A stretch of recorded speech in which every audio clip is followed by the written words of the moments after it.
Donald ট্রাম্পের আমেরিকাকে রুখতে আরো জোরদার হলো ভারত, চীন, রাশিয়ার অক্ষ। সোমবার চীনের তিয়ানজিন শহরে এসসিও সম্মেলনের আগে আড্ডায় মজলেন তিন রাষ্ট্রপ্রধান। ভারতের প্রধানমন্ত্রী নরেন্দ্র মোদী, রাশিয়ার প্রেসিডেন্ট ভ্লাদিমির পুতিন এবং চীনের শি জিনপিংকে একান্তে দেখা গেল আলোচনা করতে। তিনজনেই ছিলেন হালকা মেজাজে। মোদী সেই ছবি সমাজ মাধ্যমে পোস্ট করেছেন। রবিবারে জিনপিং এর সঙ্গে বৈঠক করে নতুন বন্ধুত্বের বার্তা দিয়েছেন মোদী। সোমবার পুরনো বন্ধুত্ব পুতিনের সঙ্গে বৈঠক করবেন তিনি। অতীতের তিক্ততাকে মিটিয়ে এবার চীনের সঙ্গে সৌহার্দ্যপূর্ণ সম্পর্কের পথে হাঁটলেন ভারত। সোমবার খোশ মেজাজে দেখা গিয়েছে তিন রাষ্ট্রপ্রধানকে।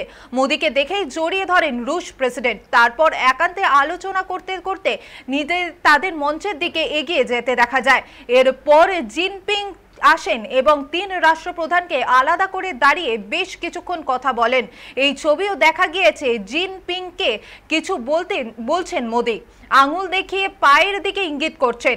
জিনপিং এর মুখে হাসি, পাশে দাঁড়িয়ে রয়েছেন পুতিনও, তবে তাদের চোখে অন্যদিকে। মোদী নিজের এই ছবি পোস্ট করেছেন। এছাড়াও দ্বিতীয় ছবিতে তিন রাষ্ট্রপ্রধানকে পাশাপাশি হাঁটতে দেখা গেছে। এসসিও সম্মেলনের মঞ্চের দিকে এগিয়ে যেতে দেখা গিয়েছে। মোদী এই দুটি ছবির মধ্যে লিখেছেন তিয়ানজিনে আলপেরিয়া এগিয়েছে। এবারে প্রেসিডেন্ট পুতিন এবং প্রেসিডেন্ট জিনপিং এর সঙ্গে ভাব সঙ্গী বিনিময়।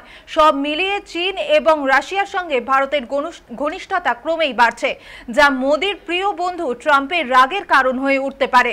সেই বন্ধুত্বের ছবি ধরা পড়ল সোমবার এসসিও সামিট শুরু হওয়ার আগে।